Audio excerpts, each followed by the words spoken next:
If you share your home with a dachshund, congratulations. You don't own a dog. You have a tiny, elongated overlord with very strong opinions and absolutely zero apologies about any of them. Today, we're talking about the unspoken rules, the ones your dachshund never told you, but fully expects you to know. And trust me, they are keeping score.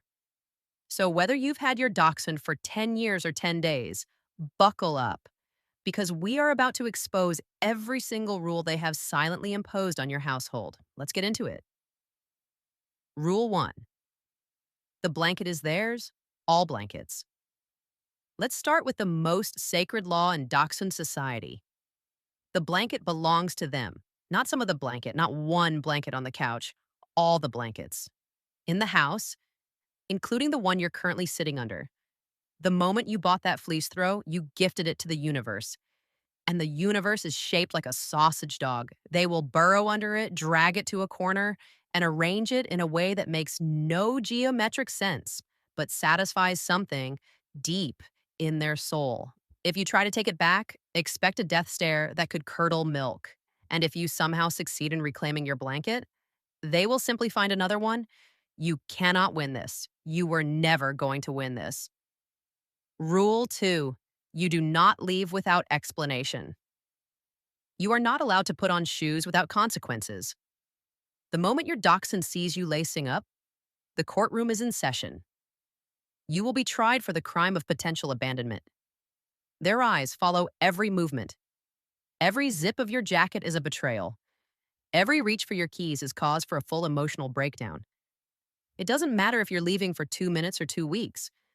The dramatic response is identical. They will sit by the door with the weight of 1,000 sorrows on their tiny face. And when you get back, you will be ignored for approximately 4 minutes as punishment. That's the sentence. Serve it quietly. Do not try to explain yourself. They already know what you did. Rule 3: the couch is a joint tenancy. The chair is theirs alone. The couch is shared, generously, magnanimously, but your favorite armchair, that's been claimed. There was no ceremony, no formal handover. One afternoon you sat elsewhere, maybe just to reach your charger, and in that brief window, ownership transferred. There's no paperwork, but it's legally binding in Dachshund law. If you try to reclaim the chair, you'll find them already mid-nap, curled into a perfect spiral, radiating an energy that says, "I'm not moving. You can build another chair." And honestly, you probably will. Because disturbing that level of peace feels wrong. They know this. They have always known this. Rule 4: food is never enough, ever. Your dachshund's bowl is always technically empty, even if you just filled it. Even if they watched you fill it with their own 2 eyes. Even if you made eye contact during the entire process. The moment the kibble lands, they inhale it at a speed that defies physics, and then look up at you as if the bowl materialized out of thin air and they've never been fed in their life. And when you're eating, prepare for a set of enormous brown eyes boring into your soul from 4 inches away. That is not begging. That is diplomacy.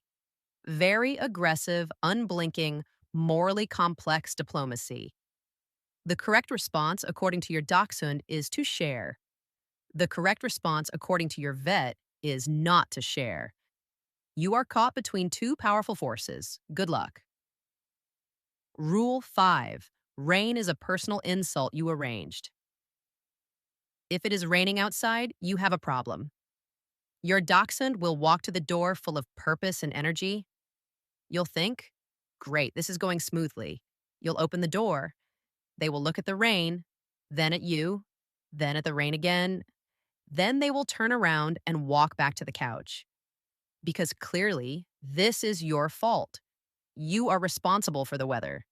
You scheduled this rain deliberately to inconvenience them, and they want you to know they noticed. The potty can wait until conditions are acceptable. What counts as acceptable? Dry. Slightly cloudy is borderline. A single drop falling anywhere within a 3-block radius? Absolutely not. Until conditions improve, you will be judged in silence. Invest in a quality raincoat. For the dog, obviously, not for you. Okay, real talk for a second. Because I want to share something with you that I genuinely wish I had when I first got my dachshund. All of these rules we're laughing about, the stubbornness, the barking, the separation anxiety, the food obsession, a lot of that is actually trainable. And not just trainable, but completely manageable when you understand how a dachshund's mind actually works. I put together an ebook called the Complete Dachshund Handbook, and it is a step by step guide covering everything: how to potty train without losing your mind, how to stop the excessive barking, how to protect your dog from back problems. Yeah, and because dachshunds are seriously prone to spinal issues, and most owners don't know until it's too late, and how to build the kind of bond where your dog actually listens to you, not because they have to, because they trust you. It covers feeding and nutrition, daily routines, behavior correction, and a lot more. Whether you are a first time dachshund owner or you have had yours for years and are still struggling with certain things, this handbook was written for you. The link is in the description below. Go grab it. Aho. And now back to the rules, because we are not done yet. Rule 6: belly rubs are non negotiable. Stopping is a crime. Once you begin a belly rub session, you have entered a contract. The terms are simple. You stop when they say so, not when your arm gets tired, not when your phone rings, not when dinner is burning, when they say so.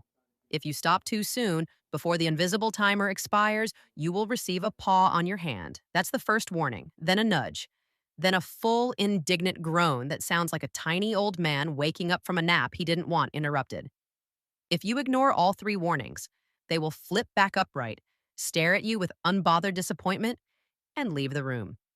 You failed the vibe. The session is over. There are no appeals, no rescheduling, no makeup opportunities until they decide the time is right again, which is entirely on their schedule, not yours. Rule 7: other dogs are suspicious, small ones especially. Here's something people don't understand about dachshunds: they were bred to hunt badgers. These dogs were sent underground to chase animals that most creatures avoid entirely. So when your neighbor shows up with a tiny chihuahua, understand your dachshund does not see a peer. They see a rival of unclear allegiance who needs to be evaluated loudly, thoroughly, and immediately. Meanwhile, a 90-pound Labrador gets a polite sniff and a nod of begrudging respect. A Great Dane is practically a colleague. This seems backwards. It is backwards. But dachshunds have always operated on their own internal logic, and they are not interested in your feedback or your confusion. They've assessed the situation. Their verdict stands. Rule 8: you will carry them. Not always, but always be ready. The stairs might be fine today. Tomorrow, unacceptable. The trail at the park was a great idea last Saturday. This Saturday, after approximately 6 steps, your dachshund has done enough walking and will now sit down and wait for the lift, which is you. It's not laziness, it's delegation. Dachshunds are highly efficient creatures who have identified a resource, you, and are maximizing it. Your job title, whether you accepted it or not, is Loyal Transportation Specialist. Duties include carrying them up and down stairs, lifting them onto and off the couch, and crouching down to their level when they have clearly decided that moving toward you is not happening. No benefits, no performance reviews, no days off. The position is permanent. Rule 9: strangers must be announced loudly, preemptively. Your dachshund takes home security extremely seriously, and they need you to understand that. They will bark at the mailman. Expected. The neighbor, fair. A dog 3 houses down that they can't actually see, necessary. A plastic bag that briefly moved in the wind, critical threat. Occasionally, nothing at all. Silence. Something happened in the frequencies beyond human hearing, and it has been handled. When you walk over and ask, "What is it? What's wrong?" they will look at you like you are the problem. Like your inability to perceive the threat is frankly embarrassing. There is no point arguing. There is no point trying to show them there is nothing there.